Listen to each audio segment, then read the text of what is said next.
दीपावली पर्व का मूल नाम शारदीय नवसंश्रेष्ठी पर्व है, अर्थात शरद ऋतु में उत्पन्न नई फसल के अन्न पर किया जाने वाला यज्ञ।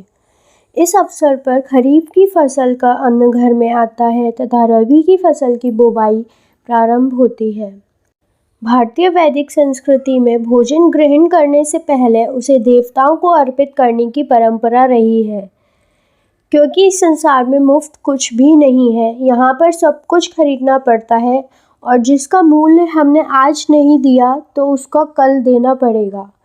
देवताओं को यज्ञ के द्वारा ही अर्पित किया जा सकता है तथा यज्ञ में थोड़ा सा भी अन्न आहूत करने से अग्नि अन्न के कणों को सूक्ष्म कणों में विभाजित करके दूर दूर तक पर्यावरण में फैला देती है, जिससे पर्यावरण का शोधन तो होता ही है, वह सूक्ष्म जीवों, जंतुओं, कीट, मनुष्य आदि को भी लाभ होता है।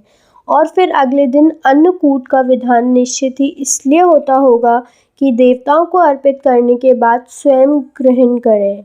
लेकिन आजकल इसकी जगह उल्टा ही हो रहा है। पर्यावरण शुद्ध होने की बजाय दूषित हो रहा है। जिस समय पर्यावरण का शोधन करना चाहिए उस समय हम पर्यावरण को और दूषित करते हैं, वह लाभ की आकांक्षा करते हैं। जब हम शुभ कर ही नहीं रहे तो लाभ कैसे मिलेगा।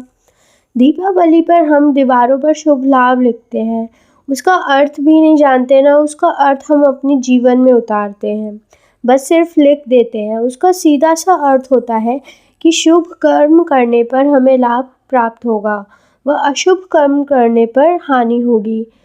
पर्यावरण शोधन एक शुभ कर्म है और पर्यावरण दूषित करना अशुभ कर्म।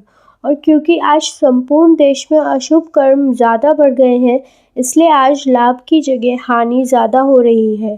देवताओं को सही अर्थ में पूजा नहीं जाता है। जितने धन में यज्ञ होता है और देवताओं की सही अर्थ में पूजा होती है, उससे कई ज़्यादा धन खर्च हो जाता है आज के समय की दिवाली पूजन में।